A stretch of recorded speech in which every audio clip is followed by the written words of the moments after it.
Mesdames, Messieurs, bonsoir et bienvenue à cette édition d'information. Un seul titre, le groupement des leaders spirituels musulmans du Mali a reçu la visite du nouveau chef de la diplomatie française dans notre pays.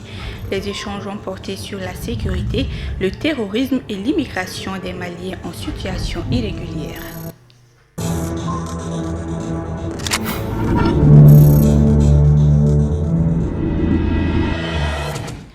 Le nouveau chef de la diplomatie française au Mali a effectué ce mercredi une visite de courtoisie au groupement des leaders spirituels musulmans du Mali.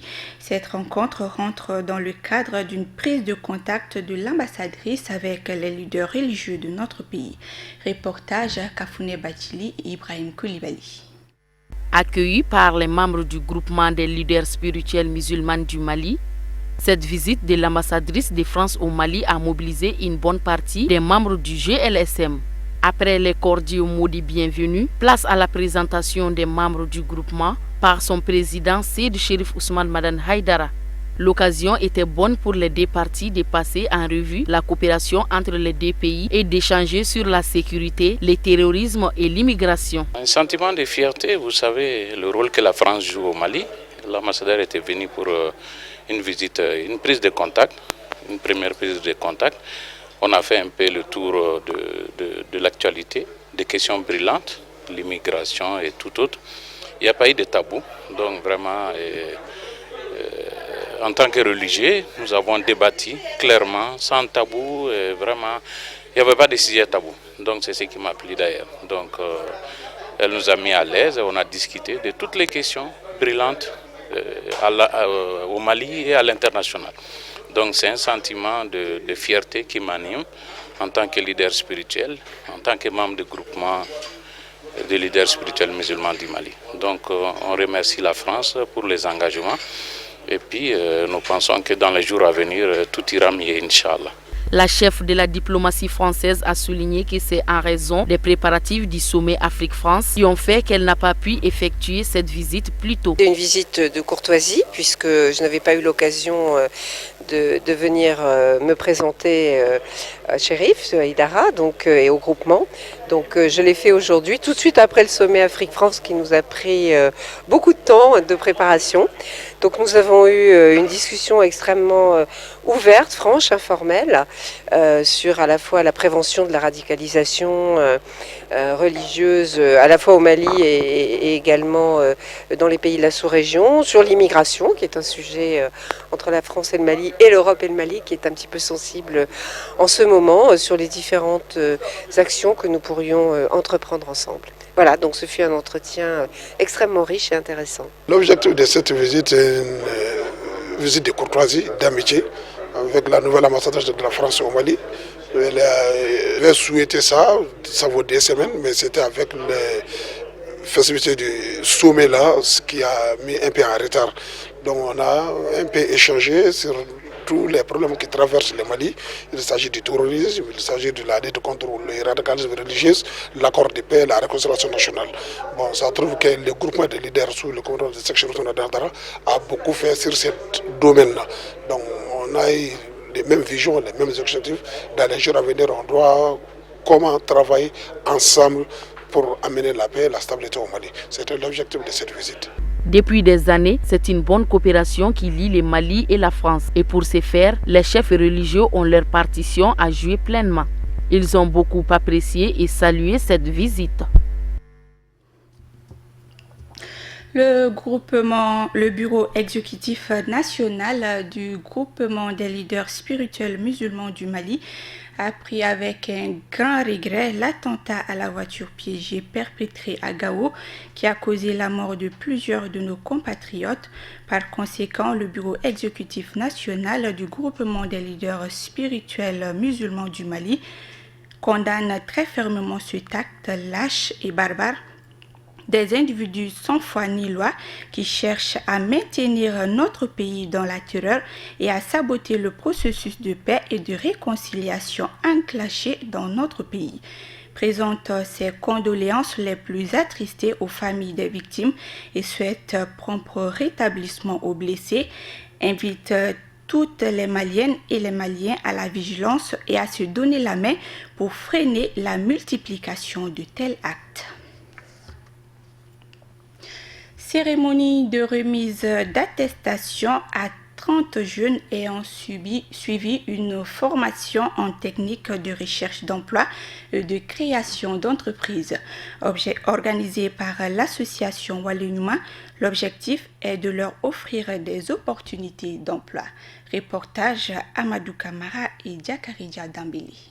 Cette formation des jeunes ayant comme thème un métier, créer son emploi, a touché 50 jeunes pendant une semaine avec une somme de 3 millions entièrement financée par la présidente de l'association Walenouma. L'association Walenouma souhaite à travers cette formation en technique de recherche d'emploi et de reconversion des jeunes sur les défis et opportunités d'affaires au Mali. Pour réussir ce pari, la formation des jeunes filles et garçons aux techniques de base dans le domaine du business et de l'entrepreneuriat semble plus que jamais nécessaire.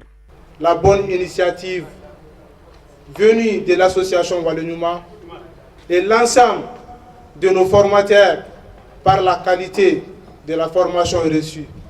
Vivement la prochaine, je vous remercie. Le futur, l'avenir d'un pays, c'est la jeunesse. Moi, je dis non, c'est le présent qui appartient à la jeunesse.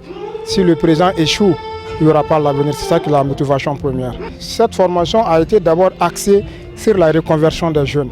La formation qui vise au renforcement des capacités des femmes et des jeunes répond aux aspirations profondes du président de la République, adaptée à sa politique genre et à sa lutte contre le chômage des jeunes au Mali. C'est avec une légitime fierté que le maire empêché à accepter de bien vouloir parrainer cette cérémonie placée sous le double plan de l'information des jeunes, d'organisation du forum sur l'emploi et la promotion des femmes et des jeunes dans le domaine de l'auto-emploi. Madame la Présidente, la problématique de l'emploi des jeunes et des femmes constitue une préoccupation majeure des plus hautes autorités du pays. Le forum sur l'emploi, dont le thème « Un métier, créer son emploi ». L'association Walenouma est une association qui a été créée en 2007 et par Madame la Présidente, Madame Sempara Sarantraouri. Et l'objectif de l'association, c'est de faire en sorte que les jeunes qui ne travaillent pas, les femmes qui ne travaillent pas, puissent avoir du travail. Et les gens qui ont besoin de l'aide en tout genre, puissent avoir de l'aide. Les jeunes qui ont besoin de la formation, les jeunes qui ont besoin de soutien, les femmes qui ont besoin de la formation professionnelle puissent l'avoir. Signalons que depuis un certain temps, l'association Walenouma a entrepris des actions pour permettre aux femmes et jeunes d'être à la hauteur de leurs ambitions. La cérémonie qui nous réunit d'aujourd'hui est une signification toute particulière pour les femmes et les jeunes ici présents.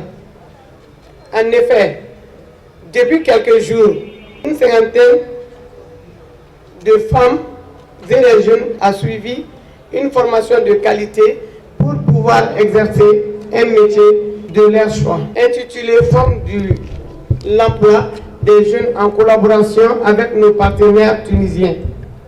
Cette rencontre du donné et du réserve qui avait comme thème un métier créer son emploi donne déjà à l'espace économique malien une ressource humaine crédible et fiable. Cette formation initialement dédiée à la jeunesse de la commune 5 a été un coup d'éclat pour les responsables de l'association Walenouma afin d'apporter sa contribution à la couche juvénile. La terre a encore tremblé dans le centre de l'Italie. Une série de secousses de magnitude supérieure à 5 ont frappé mercredi matin cette zone déjà durement touchée en août et octobre dernier. Commentaire Amadou Diarra. Plusieurs dizaines de personnes sont recherchées ce jeudi après qu'une avalanche a frappé la veille un petit hôtel de la région des Abruzzes, dans le centre de l'Italie. Les secouristes disent avoir peur qu'une trentaine de personnes soient ensevelies sous la neige.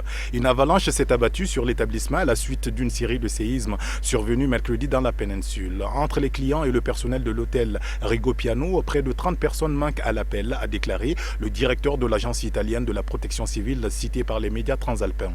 Selon d'autres responsables, il est encore prématuré de se prononcer sur un bilan définitif, soulignant que les opérations de secours sont ralenties par les conditions météorologiques, 5 mètres de neige étant tombés ces derniers jours sur le massif de Gran Sasso où se situe l'hôtel. Nous déposons nos équipes par hélicoptère et elles commencent à creuser, a déclaré le porte-parole des pompiers. Des médias italiens ont dans un premier temps indiqué que de nombreux morts avaient été retrouvés dans l'hôtel, une affirmation démentie un peu plus tard par les autorités. À présent, le reste de l'actualité hors de nos frontières, en bref et en images, une compilation signée Marietou Diallo.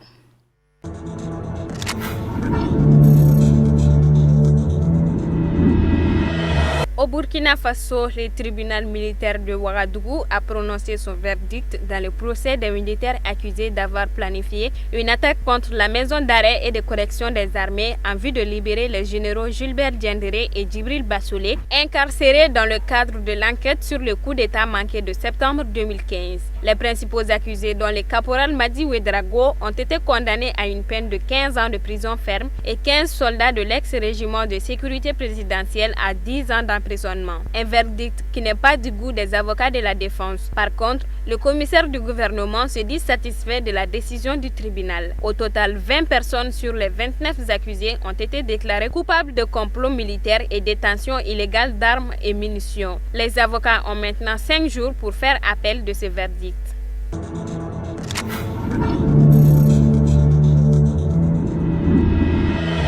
En Côte d'Ivoire, l'accord pour le versement de primes à 8400 soldats a manifestement suscité des convoitises. Un nouveau mouvement de colère a touché plusieurs villes du pays mardi 17 janvier, notamment Yamoussoukro où 4 mutins ont été tués. Le Conseil des ministres de ce mercredi 18 janvier a largement évoqué la situation. Des enquêtes sont en cours pour situer les responsabilités. Le chef de l'État demande donc à l'ensemble des militaires, gendarmes, des policiers, des douaniers, des agents des eaux et forêts et des gardes pénitentiaires pour qu'ils contribuent au retour du calme et les rassurent de sa ferme volonté d'améliorer leurs conditions de vie et de travail et de construire des forces républicaines au service de la nation.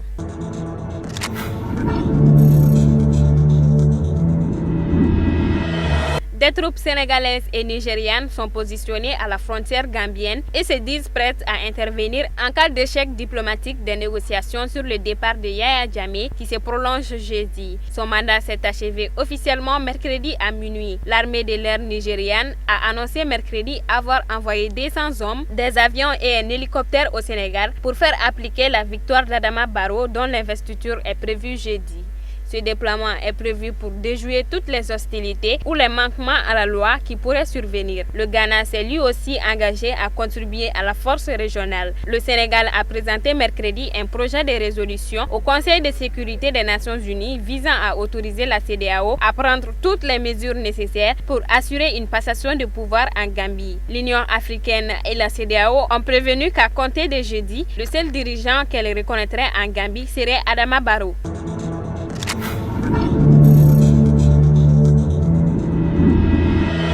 Le président américain sortant Barack Obama s'est exprimé pour la dernière fois devant la presse à la Maison-Blanche ce mercredi. Il quittera le pouvoir vendredi avec la prestation de serment de son successeur Donald Trump. Barack Obama a affirmé qu'il se ferait discret pour laisser Donald Trump gouverner, mais qu'il prendrait la parole si les valeurs fondamentales de l'Amérique seront en danger.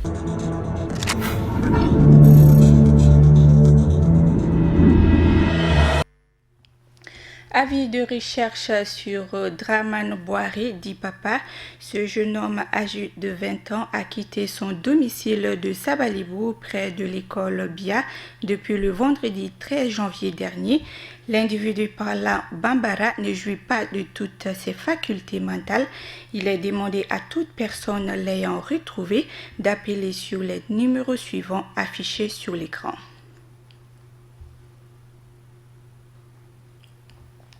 Voilà, fin de cette édition. Merci de votre fidélité. Excellente suite de programme.